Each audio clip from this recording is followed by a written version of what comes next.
दोस्तों, कहानी शुरू करने से पहले कमेंट में नमो बुद्धाय लिखकर वीडियो को लाइक जरूर करें। तो चलिए शुरू करते हैं इस कहानी को। भीड़ भाड़ से अलग होकर जब भी कोई इंसान अपने साथ अकेले में समय बिताता है, तभी उसके दिमाग में नाना प्रकार की चिंताएं जन्म लेने लगती हैं।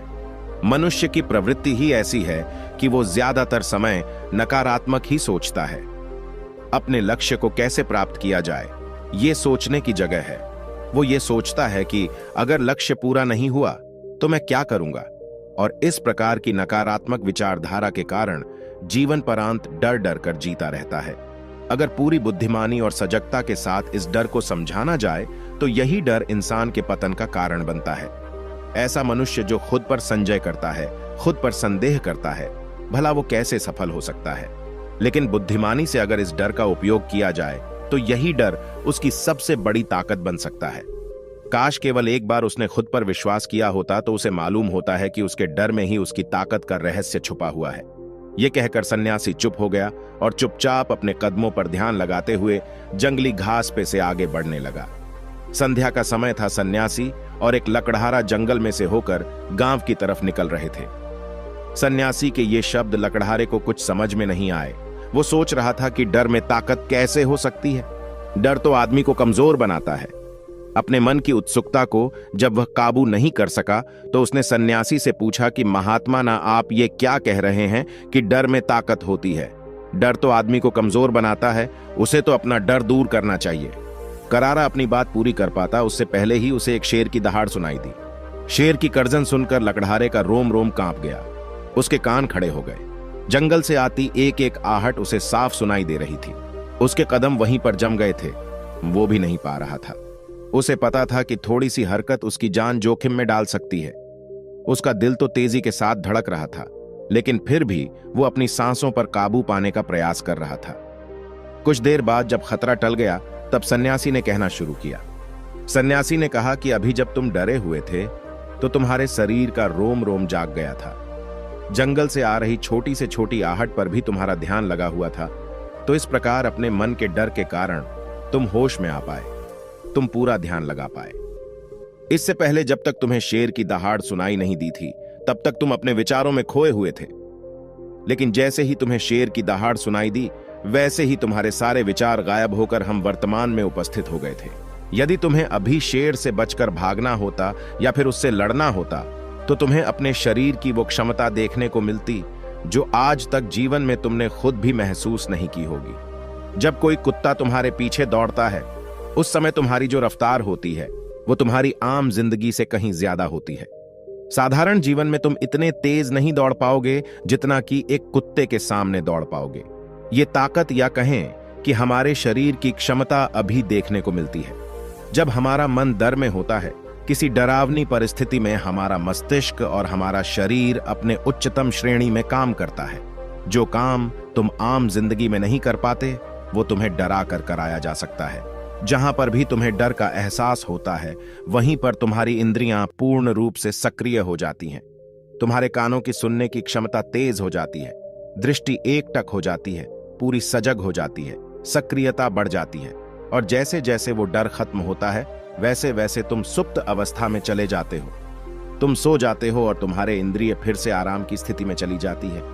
सन्यासी ने लकड़हारे से कहना जारी रखा कि परीक्षा से एक दिन पहले जो याद करने की तुम्हारी गति होती है वो साधारण याद करने की क्षमता से कहीं तेज होती है। सिर्फ एक बार याद किया हुआ तुम्हें परीक्षा के समय याद रह जाता है और तुम जानते हो कि ये सब परीक्षा के डर से ही होता है। इसीलिए डर को दूर करने की जगह इंसान को यह सोचना चाहिए कि वो अपने डर को ताकत कैसे बना सकता है। जिस प्रकार सुख और दुख, प्रकाश और अंधेरा एक ही सिक्के के दो पहलू होते हैं, उसी प्रकार डर और ताकत भी एक ही सिक्के के दो पहलू होते हैं। जिस प्रकार रोशनी के बिना अंधेरा पूर्ण नहीं होता, सुख के बिना दुख पूर्ण नहीं होता, उसी प्रकार डर के बिना ताकत का भी कोई महत्व नहीं है। लकड़हारा सन्यासी के ज्ञान से बहुत प्रभावित हुआ। उनके चरणों में नतमस्तक हो गया और उनसे पूछा कि महात्मा, अंधेरे को तो दिया जलाकर रोशनी से भरा जा सकता है, लेकिन अपने डर को ताकत में कैसे बदले? इसके लिए कोई उपाय बताएं। इस पर सन्यासी ने कहा कि डर दो प्रकार के होते हैं। सबसे पहला मानसिक डर और दूसरा शारीरिक डर। सन्यासी ने लकड़हारे को समझाते हुए कहना शुरू किया कि मान लो तुम्हें जंगल से होकर गुजरना है और अचानक तुम पाते हो कि तुम्हारे मन में शेर का ख्याल आ गया। अभी तक प्रत्यक्ष रूप में शेर तुम्हारे सामने नहीं आया है ना, उसकी दाढ़ सुनाई दिए, मतलब दूर दूर तक कोई अंदेशा नहीं है कि जंगल में शेर मौजूद है, लेकिन शेर का ख्याल आने से तुम्हारे मन में एक डर पनप गया। अब तुम्हारा उठने वाला एक एक कदम उसी डर से अभिभूत होगा। हर समय तुम्हारे मन में यही ख्याल चलेगा कि कहीं शेर ना जाए। ये शेर वर्तमान में तुम्हारे सामने नहीं है, यह तुम्हारी बहुविषयक की कल्पना है। इसी प्रकार जो मनुष्य अतीत और भविष्य की चिंताओं में डूबा रहता है वो मानसिक डर का शिकार होता चला जाता है। इसी विडंबना के कारण वो अपने जीवन में जीतने भी निर्णय लेता है। वो सारे मानसिक डर से ग्रसित होते हैं। इसीलिए ज्यादातर मनुष्य पूर्ण रूप से अपने निर्णय पर भरोसा नहीं कर पाते हैं, और यही निर्णय या फिर फैसले जो आधे मन से लिए जाते हैं मनुष्य के कार्य को पूरा नहीं होने देते। लेकिन यह भी सत्य है कि मानसिक डर के कारण ही इंसान अपनी तैयारी पूरी करता है। अगर तुम्हारे मन में शेर का ख्याल नहीं आएगा तो तुम शेर से सुरक्षा के लिए कोई भी कदम नहीं उठाओगे, लेकिन अगर तुम्हें शेर का ख्याल आ गया तो तुम उससे सुरक्षा के लिए कोई ना कोई तरीका जरूर अपनाओगे। तो इसीलिए मानसिक डर बेकार नहीं होता, वो आपकी सुरक्षा को और ज्यादा मजबूत भी करता है। लेकिन समस्या तब शुरू होती है जब आप चाहकर भी कुछ नहीं कर सकते, लेकिन उसके बावजूद आप मानसिक डर झेल रहे होते हो। उदाहरण के लिए कुछ मनुष्य हमेशा ये सोचते रहते हैं कि उन्हें कोई बीमारी ना हो जाए, कहीं उनके साथ कोई दुर्घटना घट जाए, कहीं उनके साथ कोई धोखा ना कर दे। लेकिन इन सब घटनाओं पर उनका कोई जोर नहीं होता है, ये उनके हाथ में नहीं होता है। अगर दुर्घटना होनी होगी तो होगी ही, अगर बीमारी होनी होगी तो होगी ही। अच्छा खान पान और अच्छी दिनचर्या का पालन करने के बाद भी अगर कोई मनुष्य बीमार हो जाता है तो ये उसके नियंत्रण के परे की बात है। अपनी तरफ से उसने पूरी कोशिश की और यही उसका कर्तव्य था, उसमें कोई कुछ क्या कर सकता है। जो घटनाएं इंसान की पहुंच के परे होती है वो उनसे भी परेशान होता रहता है, उनसे भी उसका मन घबराता रहता है, और यही मानसिक डर उसके पतन का कारण बनता है। और यही मानसिक डर अगर सही तरीके से इस्तेमाल किया जाए तो मनुष्य समझदार और अनुभवी कहलाएगा। जो इंसान ये सोचता है कि कांटे सिर्फ दर्द देने के लिए ही बने हैं, वो ये भूल जाता है कि कांटे ही फूलों की रक्षा करते हैं।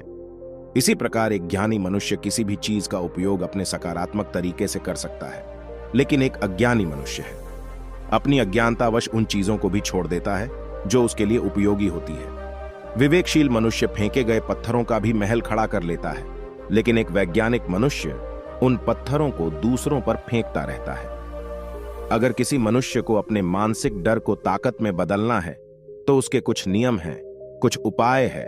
सबसे पहला उपाय, अपने विचारों का निरीक्षण।